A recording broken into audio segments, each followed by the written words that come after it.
button. Are we live? Just gonna...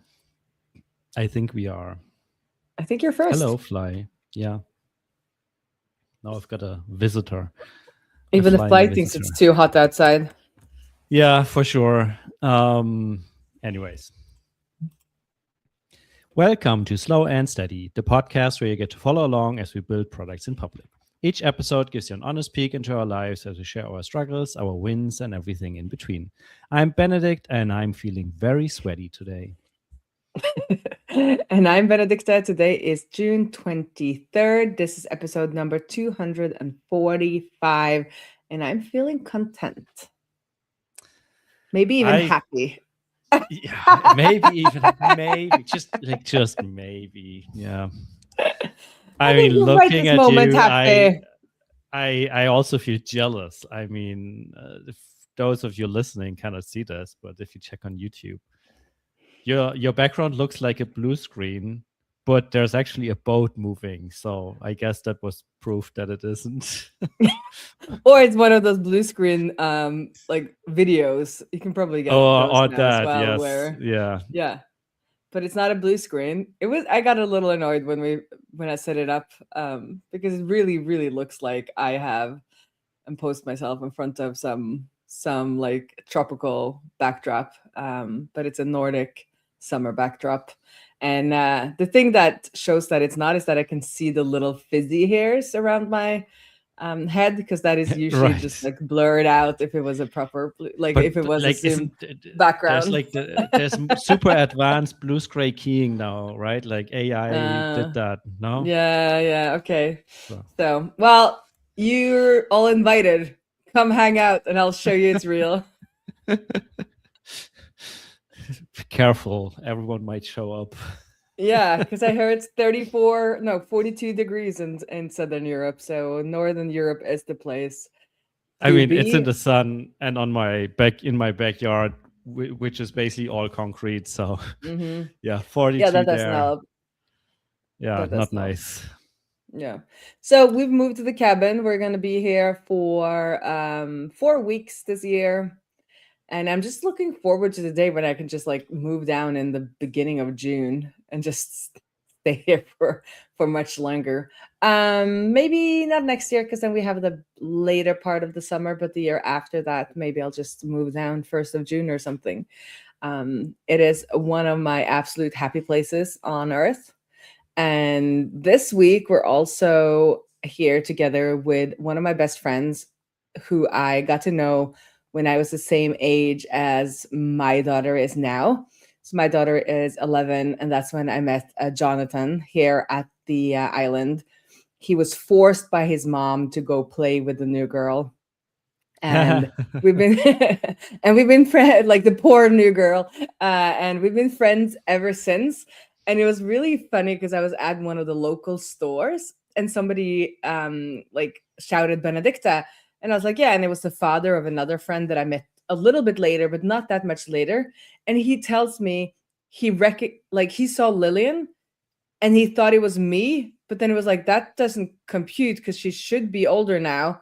And then he saw me. So he recognized me through my daughter. And it felt like a full circle kind of moment down here at our yeah, summer that's place. Nice. Yeah. So I got to chit chat a little bit with him. So that was fun. But I also have obviously a mini me when somebody who got to know me when I was 12, 13 recognizes her as me and not me as me. So that was fun. Right. Yeah. I remember back in school, like I went to school in a relatively small school, and we had some teachers who were like teaching students that where the parents have been their students as well, and occasionally they'll just mix up the names. So that was also funny. Not sure what you did, but I think you're muted. I muted myself. I was drinking. Yeah, I have met him a couple of times as an adult, but not as many times as when I was a kid, and we were just hanging out in each other's houses all summer. But But yeah, so in my happy place, and also got to work. Well, I guess it's only been 2 days, but continued working with the Me migrations in the morning. So we're trying to do a steady 3 hours in the morning, and then vacation the rest of the day. And I guess by nighttime yesterday, I was like, did I work today? Like, no, I did. So it's working. It feels like vacation, but with even with a little bit of work in the morning. So that's cool. That sounds cool. Yeah. I'm jealous. There's also a nice boat coming in right now. Well, oh, I have been. Jealous. I actually many times when I've been there, because my morning ritual, because we have the same view from the bedroom, so I lay in bed and I just bring my laptop with me, and then I just work from there. That's like, so I don't really start my day until I'm done working. So that maybe also contributes to the vacation feeling. But it's many times where I thought that I should monetize like a live stream out this window.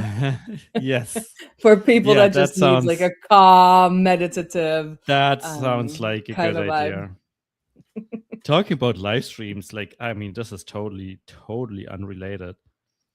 But I'm amazed by what people can, like, what people do for live streams and having success with it. So I might have mentioned this in the past, but I live near Frankfurt Airport. So it's like, I don't know, 10-minute drive or something like that. And I could be standing near a runway watching airplanes. Mm-hmm. And I discovered that on YouTube, there's almost always at least someone live streaming from the airport, just shooting videos of the airplanes taking off or landing, and then just talking over it, like, this is flight whatever from here to there. And then there's apparently there's like there's one in particular who does this at night, and he has like several thousand people watching and commenting and putting in donations and stuff like that. I'm like, what the fuck? Like, why am I 8 hours a day in front of my computer working on stuff when I could be out there just like, well, doing videos of airplanes taking off and getting paid for it by strangers? I don't know. It just blows my mind. I think it is because you like the problems and the puzzle of figuring things out. That's probably true. That being said, yesterday the team and I we were discussing a customer support request. So someone wrote in with a very specific question, and basically they were like, they wanted to build an evergreen campaign, and they had the requirement, or made up the requirement, of like always sending that newsletter, like that evergreen newsletter, on the third Wednesday of the month. And we recently added recurring triggers, so you can start a campaign on the third Wednesday of the month, but then inside you can only do like delays, like fixed delays of like 3 days, 30 days, whatever. And well, like for their use case, doing something like 30 days or I don't know, 28 days or something like that is probably good enough. And actually they already confirmed that it's good enough. We couldn't stop thinking about this problem. Like we got properly nerd sniped. And last night I made a quick prototype of like, can we use the recurring trigger logic to change the way our delays work so that you can do stuff like wait for the next month, third Wednesday or something like that, or like last Wednesday in the month, or anything like that.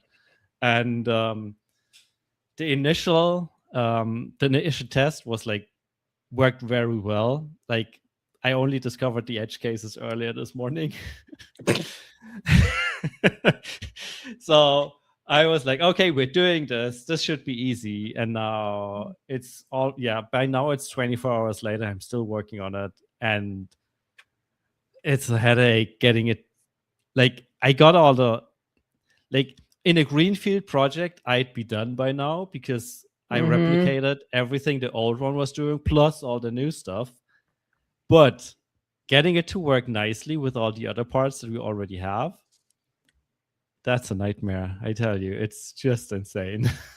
It's also why we So were maybe recording a little bit later grab a camera and head and out live to stream the it. Frankfurt airport tonight and start a little side hustle, both to get a Yeah. break from your computer screen and to have something to fall back on if this should not work.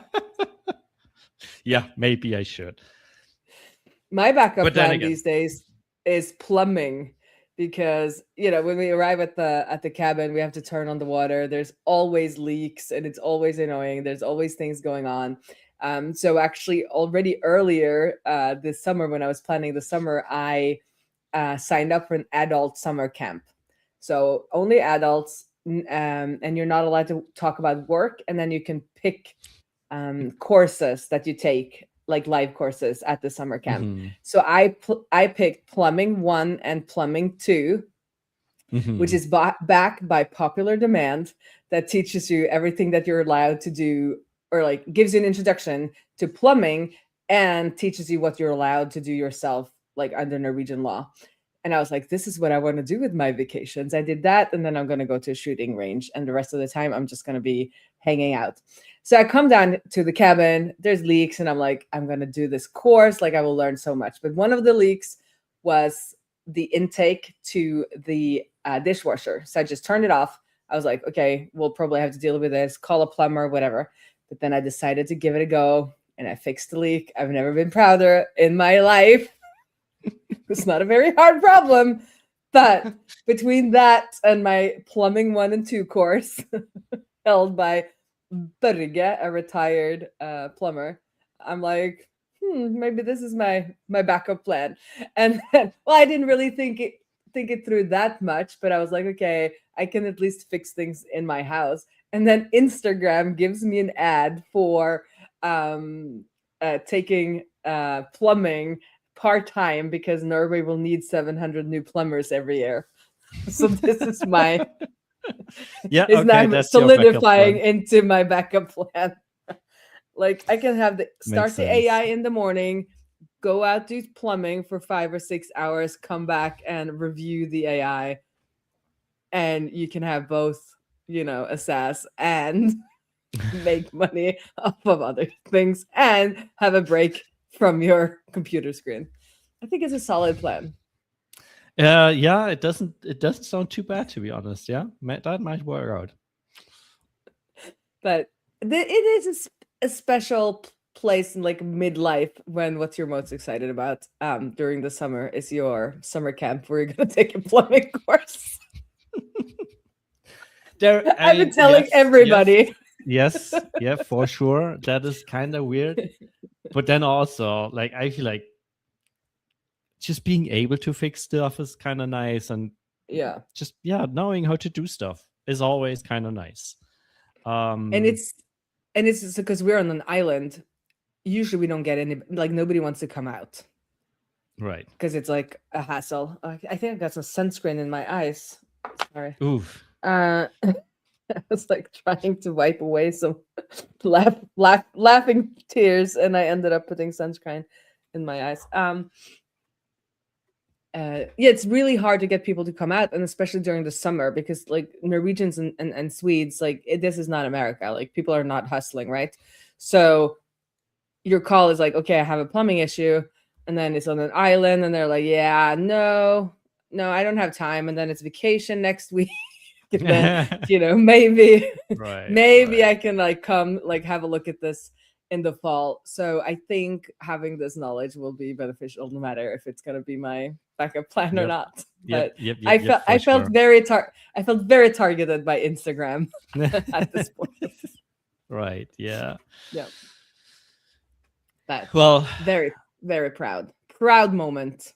And now I just have to change both of the shower mixers because they both broke. That sounds like a doable task, though, right? I feel like I just have to drive to IKEA and exchange them and drive back It's gonna be fine. Which it I just don't probably want to includes a drive boat anywhere. right now. Yes. Well, we're on a tiny island off of a large island, so there will Right. be boats, boat Yep. rides involved in this. It will. Okay, back to regular programming. Did we do anything else with our businesses that is interesting to talk about? Okay, I'll talk about the businesses and then I talk about my vacation. So I had a week off 2 weeks ago. Like we didn't record for 3 weeks, and in the middle of that, I was off for a week. But just before that, we finished, or let me rephrase that. We thought we had finished the new WYSIWYG features for the message editor. So it was like working in our tests and looking good. Luckily, we decided to not ship it until after I was back, and then during that time, no, it was the week after. So the first week I was back, we did some more testing, and luckily, or like unfortunately, found some more issues that we had to fix. But we now fixed them. It's now shipped behind the feature flag. But we sent out an email to our customers and had there was lots of interest in getting this feature enabled. So it's now live on like 10-15% of our customer base, I think. And we haven't heard anything yet, like in terms of issues, problems that is broken, stuff like that. So I'm cautiously optimistic that we can well, that's actually a question I need to figure out. Like either we ship this as is, or we wait until we finish up with the other theming improvements that we're working on. I think it's probably going to be the latter. But with this feature in particular out of the way, everything else should be a walk in the park. Famous last words.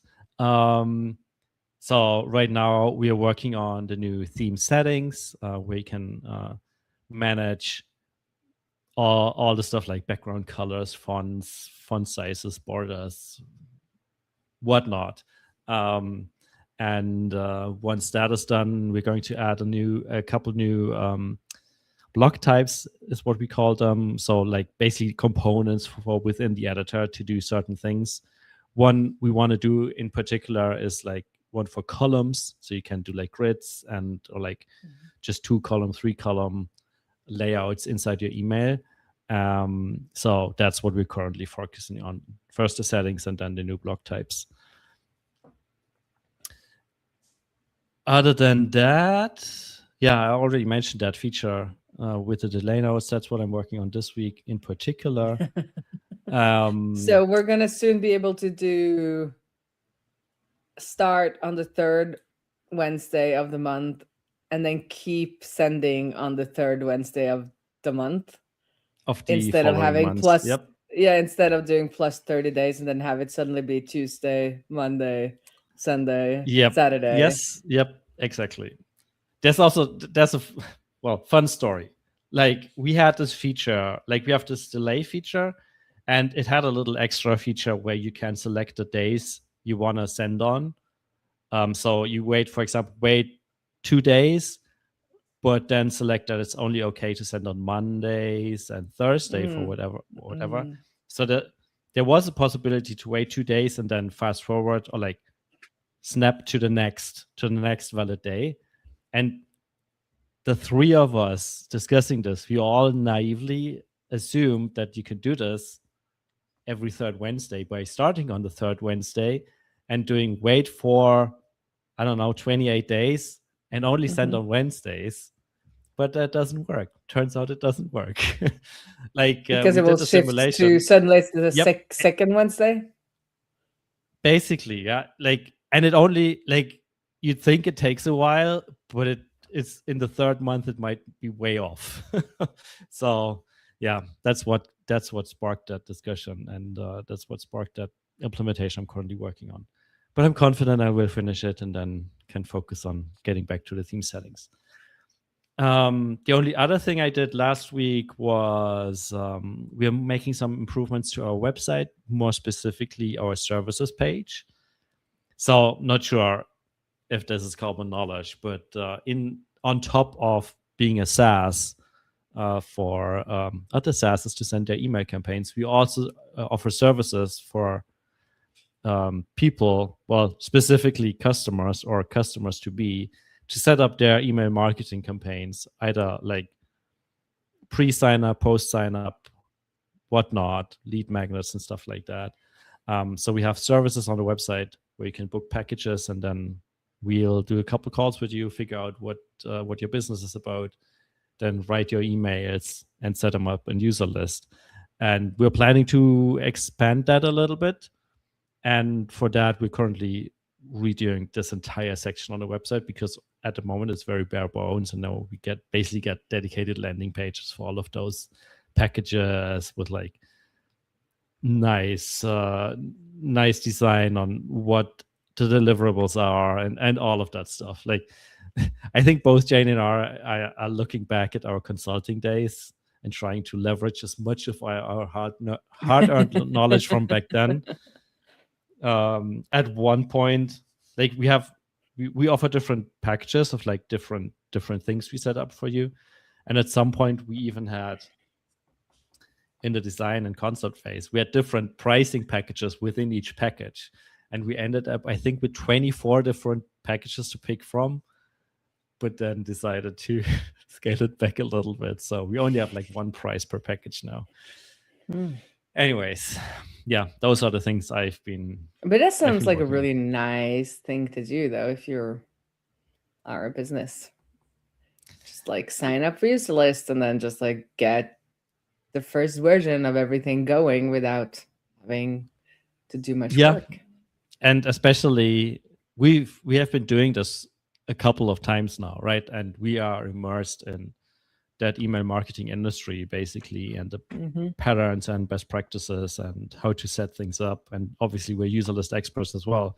So the idea is basically, unless you're very opinionated or really want to do everything yourself, this is like a good thing where you basically hire expert consultants to do the work for you and get a system up and running within a month or so, with just a little bit of an investment, so you don't have to do it yourself or hire someone else. Yeah, we're working on reviving the We newsletter. Or it turns out there really wasn't ever a like consistent newsletter. There has been broadcasts sent, but we've realized we probably need something that is more consistent, and came up with like a little bit of like a formula for how it could be. So it's mostly fresh in the beginning, like an intro, and then there's like a seasonal thing, and then there's like a happy customer story, or we have a little template that we started working on so that we can actually just set up. I think Ola already started setting up skeleton for every month. So it's, when you have that energy, just like set them all up, like fill in as much as possible. And then hopefully the founder, who's also kind of the marketing and the voice, it kind of like really knows the tone of voice, can like do, maybe just like 45-minute, an hour every month to tidy it up and get it out. Because I think we had a very long waiting list of possible interests, but they hadn't heard from us at all. And then suddenly it's like, we have bikes. Right. Didn't convert as well as we thought.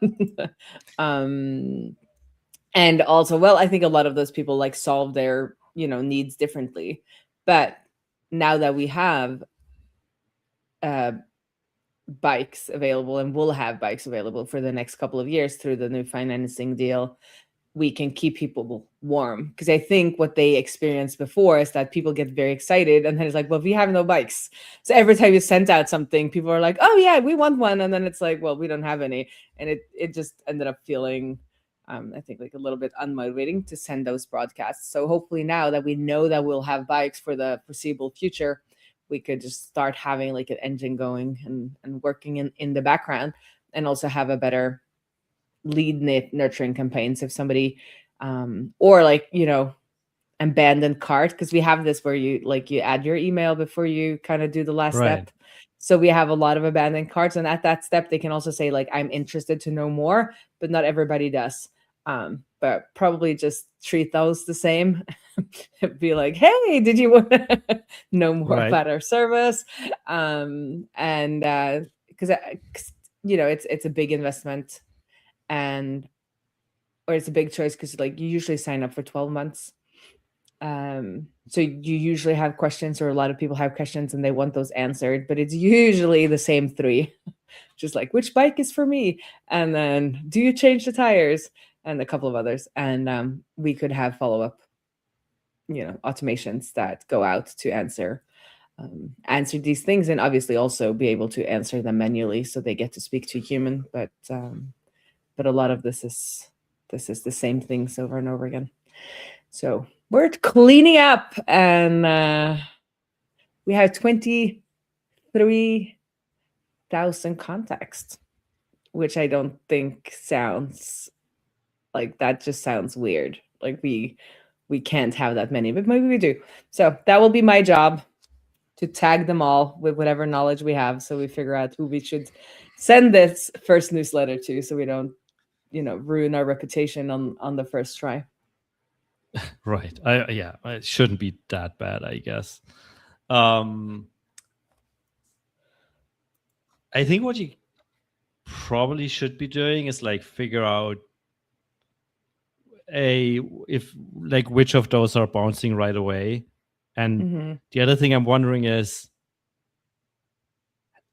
did you get list bombed at some point where like spammers would just sign up with fraudulent email addresses? Something like that. I don't know. The thing is, I don't know, because I wasn't in charge then, and all of these people have been imported from different places into HubSpot, and there might have been like forms laying around. So that's my next step, is to, first off, we'll import everyone on the waiting list, or like I've been interested, or abandoned cart, and customers, and like people we know are interested, and investors, and those kinds of people, because we have crowdfunded campaign. So we have a lot of investors. So start with those, but it's also going to be interesting to see who, because I cannot imagine there being 23,000 real people. That's half of Oslo, isn't it? Wow. We are a little bit more than that. But yeah, I know. Point taken. So that's a little bit. So it feels now that we have time for doing more of that like cleanup job to just not just keep, because when new people come in or you don't have that much time, it's like, okay, let's just leave that and just keep on doing what we're doing. Why do we have all these people? Or why do we have these campaigns that are triggering but nobody knows? Or why aren't we sending the follow-up survey anymore we used to? What happened? Like trying to just like start to clean up all of this, clean it up, scrubbing it down. Yep. And it's more fun, I think, to do that when you're not the person that's been there the whole time, because you can get a little tired of your own, I don't know, setup. And it's more fun cleaning other people's houses. Well, at least I think still. I have never cleaned anyone else's house, I guess. Well, I just let somebody have a party at my house in Oslo while I was not there, because he needed a bigger location. And I got an SMS where, they're a couple, and she sent me, she's like, oh, it's nice, like, fixing things or like cleaning in your house. Like, yeah, I always find that too. And you were like, yes, you can come over more often and clean my house, no problem. I have no problem. Like I know some people that get I had a friend clean my kitchen when I was in the trenches with both like Lillian and my mom's starting like dementia, and she cleaned it. And afterwards she was sending me messages. She was like, I'm so sorry. I didn't mean to like offend you. It was fine, but I just thought like I had a half an hour when she was at our house waiting for something while we weren't there. And I'm like, you do not need to apologize. anytime you want to scrub my kitchen, come on over. Like there's no pride. There is no pride in me having to do that myself. Like, you are so welcome. Same thing as the cabin. You want to paint something? Be my guest. But the plumbing I'm going to do myself. The plumbing is mine. It's mine.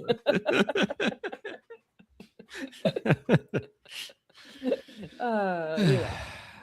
I guess I did some more work too, but at this point we were just. I think we should wrap it up.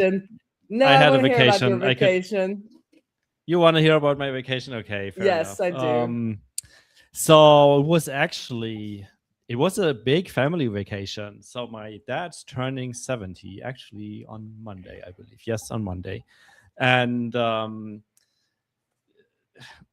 well, I want to say they established this tradition, but they only started doing it for his 60th birthday and now for his 70th, where they invite all of us on a vacation for a week. I'm not sure they're going to do this for the 80th as well. And I think they were not sure either. But right, we did it twice, so maybe it's a tradition by now. So we went to the Netherlands together with my parents, my wife and I, and my sister and her husband and the two kids, my nieces. And we had a vacation home there, and basically did all of our cooking and everything. Not all the time, but a lot of the time. And we had a good time, at least in the end. I feel like the first 2 days were intense, at least for me personally, because I work from home.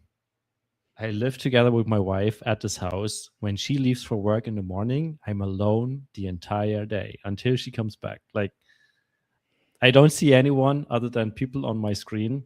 And going from that to living in the same house with like how many people? 8 other people or 7 other people was insane. Like, it took me a while to adjust.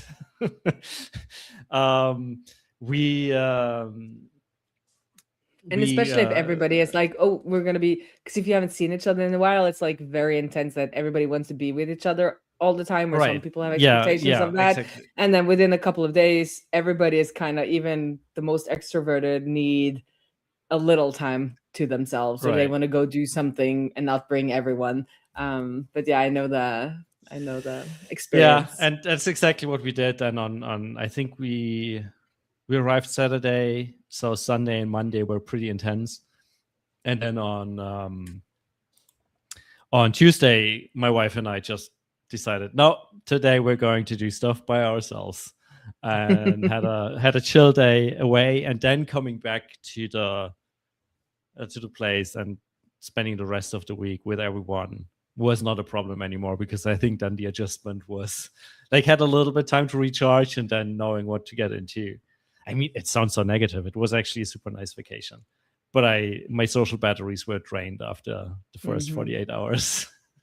I am known to send emails before people arrive at the cabin with guidelines that include, we will not see you until somewhere between 1 and 3. But feel free to do whatever you want, because we have 2 separate houses. Right. And because I've had cases where people are sitting, like, they don't want to do anything because they're like waiting for us, right, to come down to the pier or to the dock and like activate them. And I'm all about, I just sit on the dock. I work in the morning, and then I sit on the dock and like look at the ocean, or I go for a walk. There will be no activation from my, on my part. Right. Yeah. And when people know that, it's fine. But I learned that the hard way, that people have been like waiting for me to initiate all of the like extra activities, which in my mind are like, there's an ocean, you can swim. That's all activity. What else do you want? What you can read, you can cook. You're like, there's so like, what else do you want to do? But so now I just communicate. Well, everybody's coming this year already knows, but there was a time when my batteries were very low, where I ended up just sending people an email with the schedule. And some people loved it, and some people just thought I was freaking weird. I think I'd love it. Like, I mean, at least knowing the deal is probably already all you need to do, right? Yeah. Yeah, knowing what the other Anyways. party expects helps. It always helps, I Yep, think. for sure. Yeah. For sure. So this is vacation. This was vacation, the vacation episode. The vacation episode, the sweaty vacation episode. I'm really jealous because like it looks really nice over there, and while it is super nice weather down here, I have basically all the windows are like the blinds are down. I'm sitting in the darkness. I have lights on because if you let the sunlight in, it just heats up even more. So it's just not feasible. Well, good luck in your little heat wave. I'm gonna go jump in the ocean, I think, just to like rub it in. Yeah. Have a good one, and see you around the interwebs. Bye-bye. Bye.